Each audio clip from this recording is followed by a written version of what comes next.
হ্যাডিস মেশিনের স্প্যান্ডেলের নর্মালি যে সমস্যাগুলো হয় ওগুলো আপনি এভাবে সলভ করতে পারবেন।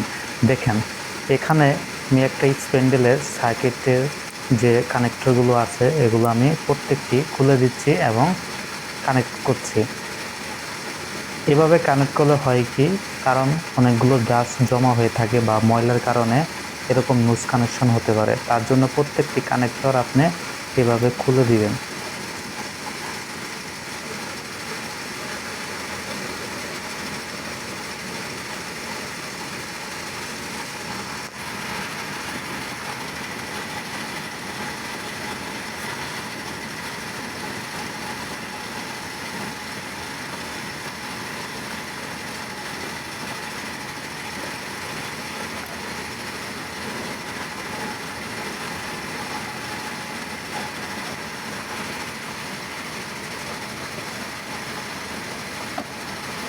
দেখেন আমি কত সুন্দরভাবে প্রত্যেকটি কানেক্টর এভাবে খুলে দিচ্ছি এবং কানেক্ট করছি।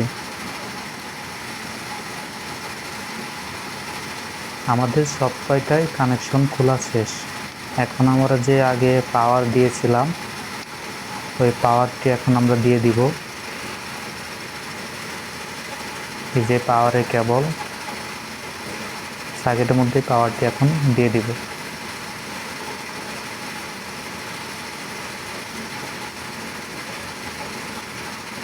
এই পাওয়ার কানেক্টরগুলো আপনি খুব সাবধানে লাগাবেন, কারণ এটি অনেক সময় ফায়ার করে থাকে, ফায়ার করলে পরে ইনভার্টার সমস্যা হয়। আমাদের কানেক্টরগুলো সুন্দরভাবে লাগানো হয়ে গেছে। দেখেন সার্কিটের মধ্যে ইন্ডিকেটর জ্বলে উঠছে। এটি হলো আমাদের স্প্যান্ডেল। এই স্প্যান্ডেলটি হলো 12 নম্বর স্প্যান্ডেল। প্রথমে আমরা এটা নাম্বারিং করব। নাম্বারিং করার পর তারপরে এখান থেকে আমরা রিসেট ক্লিক করব, স্টার্ট করব। দেখেন স্প্যান্ডেলটি এখন রানিং হয়ে গেল। ভিডিওটি শেয়ার করে অন্য বাইকে দেখার সুযোগ করে দেন।